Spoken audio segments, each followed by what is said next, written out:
Well, heavy rain that's been hitting New South Wales this week has now eased, but there are still some minor flood warnings in place in parts of the state. Let's now get an update from SES Deputy Commissioner Debbie Platts. Debbie, could you just take us through some of the warnings that's currently in place?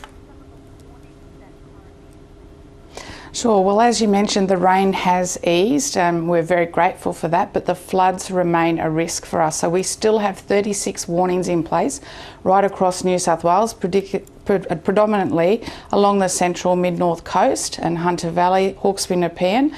But then we do expect to see moderate flooding in the Namoy River around Gunnedah and Boggabri. And so those particular areas have watch and acts prepared to isolate, because we do expect those rivers to rise and roads will be cut off. That's the situation we have at the moment, but there is a lot of damage to the roads. We have trees down that our SES volunteers are working hard to fix, but there's a lot of potholes around as well. So we do urge people to be very careful on the roads as they move about today. Now, we keep warning people not to drive through floodwaters. We're still seeing some people doing just that, particularly amid easing weather conditions. This warning not to drive through floodwaters is even more significant now. Absolutely. So our grounds are really saturated. Our rivers are very high.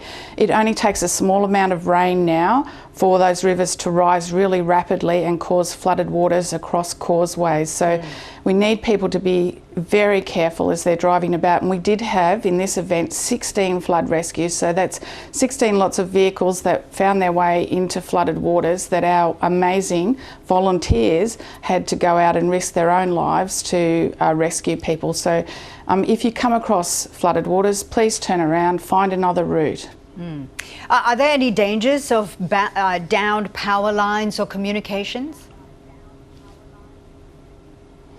We haven't been advised of any down power lines or communications at this stage. We do know that there are a number of properties that have trees down and they are cutting across some roads. So we have a number of volunteers out and about at the moment. In fact, in this event alone, our volunteers have done 1,100 jobs, and that's following over 2,000 calls into our state operations centre. It's just incredible what people will do for their own community and for the rest of the community of New South Wales, because of course our volunteers do move around, and we've had volunteers from the south of the state helping out in the mid-north coast and particularly out at Gunnedah and Tamworth areas as well. So a big thank you to all our volunteers.